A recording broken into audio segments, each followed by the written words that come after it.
안녕하세요. DSC 지역인재 동아리 지여자의 프리젠터 명입니다. 탄소 중립 2050 환경에 대한 뉴스를 접하면 한 번씩 들어보았을 단어인데요. 이름 그대로 국가적 차원에서 온실가스 배출을 지속적으로 줄이고 2050년 안에 탄소 순 배출을 제로에 가깝게 만드는 글로벌 목표입니다. 이 목표를 이루기 위해 세계 각국의 학술계, 산업계, 시민사회 등 환경의 주요 당사자들이 참여하면서 배출량을 최대한 줄이고 여분의 탄소마저 흡수할 수 있는 과학기술들을 개발하고 있습니다. 여기서 잠깐! 탄소 중립을 실현시키기 위한 방안이 과연 과학기술만일까요? 물론 이 환경 문제를 해결하는데 가장 눈에 띄게 효과를 보이는 것은 과학기술일지도 모릅니다. 또한 이러한 환경 친환적인 기술들은 기업의 경쟁력이 되면서 국가의 경제 활성화에도 도움을 주기도 하죠. 그러나 국민 개개인의 행동이 탄소 중립으로 이어지게 만드는 것은 과학기술이 아닌 바로 환경정책입니다. 1960년대부터 논의되기 시작한 우리나라의 환경정책은 국제사회, 정치권의 변화, 국민 여론 등 외부적인 요소들의 영향을 받아서 긍정적으로 발전하거나 혹은 정체되기도 하였습니다.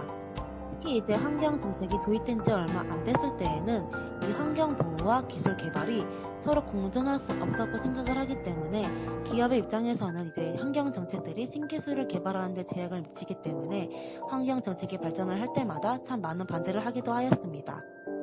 그러나 현재는 이제 친환경 기술이 기업의 이미지에도 영향을 미친다는 것을 알고 이를 고려하여 환경정책과 환경보호에 호의적으로 접근하고 더 나아가서는 이제 정부와 협력하여 적극적으로 환경보전에 참여하고 있는 추세입니다. 이 환경정책이라는 것은 시대에 상관없이 환경을 보호하기 위해서 항상 필요한 것이나 결과적으로 이 정책을 수립하는 과정에 있어서는 유독 다른 정책들보다 시대의 흐름에 많은 영향을 받고 있습니다. 계속해서 변화하는 친환경 트렌드에 따라 발전해야 하는 환경정책. 정부 차원에서는 이 과제를 어떻게 해결할 수 있을까요? 당연히 환경정책을 집중적으로 연구하고 개발할 수 있는 기관을 만드는 것이 가장 효율적이면서 현명한 방법이겠죠? 그렇습니다. 오늘 소개시켜드릴 기관은 우리나라 환경정책과 기술의 싱크탱크, 바로 한국환경연구원입니다. 1992년 한국환경기술개발원에서 정부 출연기관으로 개편한 한국환경연구원은 더 지속가능한 환경 관련 정책과 기술을 연구하고 더 전문적이고 공정한 환경 영향 평가를 통해 환경 문제를 예방하고 해결하기 위해 설립된 기관입니다. 연구원 누리집을 살펴보면 기관에서 출판한 연구보고서, 발간물, 학술지 등을 찾아볼 수 있는데요. 주로 연구하는 분야는 환경경제, 환경평가, 기후변화 등으로 환경과 관련된 대부분의 개념을 다룬다고 볼 수 있습니다. 여기서 환경경제와 환경평가는 대중들에게 생소한 용어일 수도 있는데요. 이에 대해서 살짝 이야기해 보겠습니다. 환경경제. 혹시 경제학과에 다니고 있는 대학생이라면 이 환경경제학이라는 과목을 들어본 적이 있을 겁니다. 환경과 경제는 뭔가 이질적인 단어끼리 결합한 것 같은데요. 쉽게 예를 든다면 기업이 어떤 기술을 개발할 때 전제하고 있는 수단이 바로 자연이죠. 그 자연을 이용할 때 대기부터 수질까지 환경에 특정한 영향을 가하게 되는데 이때 발생한 경제성을 분석하는 것이 바로 환경경제입니다. 다음으로 환경평가는 인간이 어떤 행위를 할 때 환경에 미치는 영향을 분석하고 평가하는 활동입니다. 이를 통해 어느 부분을 개선해야 환경오염을 최소화할 수 있는지 접근하는 것이 바로 환경평가의 목표라고 할 수 있습니다. 환경연구원은 이 환경경제, 환경평가 분야의 연구활동을 통해 최종적으로 국내의 상황에 맞는 환경정책을 수립하는 데 도움을 주고 있습니다. 즉, 이 환경정책을 제안하는 데 핵심적인 주체라고 할 수 있죠. 자, 아까 저희는 이 기관의 연구 분야로 환경경제, 환경평가, 그리고 기후변화를 대표적으로 들었습니다. 이 기후변화라는 것은 앞서도 용어보다는 좀 익숙한데요. 그렇다면 이 기후변화와 환경연구원은 어떤 관계가 있을까요? 이 기후변화의 원인은 자연적인 원인도 있지만 인위적인 원인을 중심으로 살펴본다면 온실가스의 배출, 에어로졸의 증가, 삼립파괴 등이 있습니다. 이러한 원인을 바탕으로 대중들은 우리 온실가스를 줄이자, 우리 숲을 파괴하지 말자처럼 기후변화를 해결하기 위해 다양한 캠페인과 프로젝트를 진행하기도 하였습니다. 그러나 전문가의 의견에 따르면 현재 대기 중에 배출되고 있는 온실가스를 극적으로 제거하는 일은 가능성이 적고 국가기후위기 적응 포털에 따르면 이미 배출된 온실가스로 인해 기후변화는 앞으로도 계속 일어나는 현상이라고 할 수 있습니다. 그렇다면 우리는 이 기후변화에 대해서 어떻게 대처해야 할까요? 지금 상황에서 우리가 할 수 있는 일은 기후위기 적응 대책을 마련하여서 기후변화로 인해 발생하는 생태계 산업의 부정적인 변화와 자연재해 위험을 사전에 예측하여 그 피해를 최소화하는 것이라고 할 수 있습니다.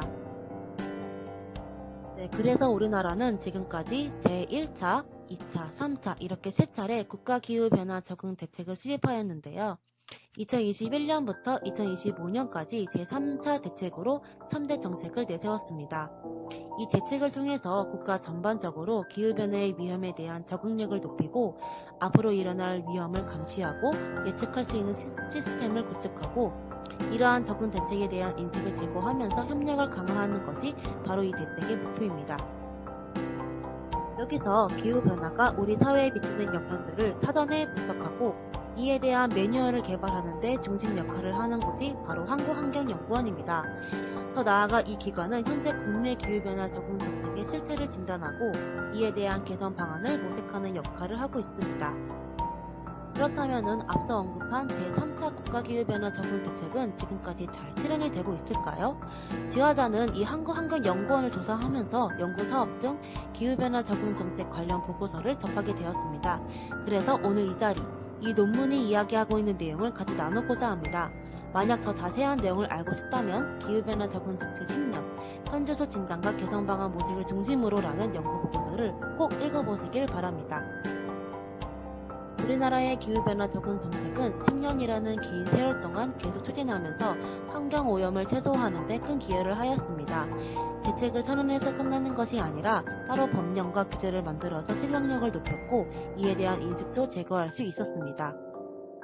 다만 정말 그 정책이 이루고자 하는 목표에 비해 실제로 얼마나 성과를 달성했는지 알 수 있는 특별한 지표가 없어서 이 기후변화 적응 정책의 실효성에 의문을 제기할 수밖에 없는 한계도 있었습니다. 이를 보완할 수 있는 보고서가 바로 갭 보고서라고 하는 것인데요. 이 갭이란 사업의 목표치와 실제치의 차이를 나타낸 것이고 이를 분석한 보고서가 바로 갭 보고서라고 합니다. 갭이 적을수록 목표에 가까이 도달한 것이고 갭이 클수록 개선의 여지가 있다고 분석할 수 있는 것이죠.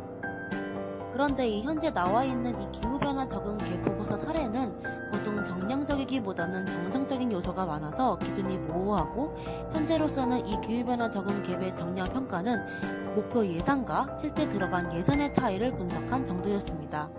이를 보완하여서 연구진은 기후변화 적응 목표 대비 이행 정도를 적응 갭으로 설정하고 실제로 기후변화의 위험이 얼마나 감소했는지를 분석했는데요. 이 연구 보고서는 총 5개 부문에서 갭을 분석하였는데요.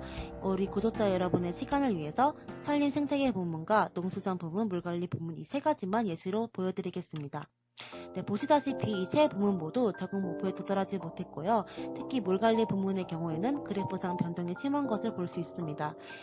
정리를 하자면은 이 3부문 모두 본래 기후변화 적응 정책이 이루고자 했던 목표에 도달하지 못한 것이고 즉 개선의 여지가 있는 것이죠. 특히 이제 물관리 같은 경우에는 이 기후변화 적응 정책의 실효성이 외부 요소들에 의해서 많은 영향을 받는다고 분석할 수 있습니다. 이 논문의 결론은 적응 정책이 목표에 도달하지 못하는 것은 다양한 원인이 있으니까 그 원인 하나하나 제거하는 것도 중요하지만 우선적으로는 관련 플랫폼과 데이터 구축이 필요하고 각 부문에 특화된 정책을 발굴하거나 기존의 정책을 개선하는 것도 필요하다고 말합니다. 더 나아가서는 이 기후변화 적응 갭 보고서처럼 정책의 효과를 계속 검토를 하면서 어떤 개선 사항이 필요한지를 확인하는 것도 중요하다고 말합니다. 여러분, 이 이야기에 흥미가 생기셨나요? 물론 연구 보고서를 읽는다는 것은 전문 용어를 감안하면 상당히 어렵게 느껴질 수 있습니다. 그럼에도 지화자는 이러한 보고서들이 읽을만한 가치가 있다는 것은 확실하게 느꼈는데요. 우리는 뉴스를 통해서 환경에 대해 자극적인 정보만을 수집하는 경우가 많습니다. 그 중에는 다소 왜곡되거나 틀린 정보가 있을 확률이 높은데요. 이에 환경에 대해서 조금 더 객관적으로 접근하고 싶다면 저희 지화자는 한국환경연구원의 자료를 읽어보는 것을 추천합니다. 저 영에게도 환경연구원 누리집은 환경에 대한 이야기가 가득 쌓인 싱크탱크라고 보았는데요. 만약 구독자 여러분들 중에서 자연을 사랑하는 마음으로 자신의 지식을 동원하여 정책 아이디어를 도출하는 것에 흥미가 있다면 한국환경연구원의 꿈을 돋는 것도 좋다고 봅니다. 네, 이상으로 한국환경연구원의 이야기를 들려드린 프리젠터 영이었습니다. 감사합니다.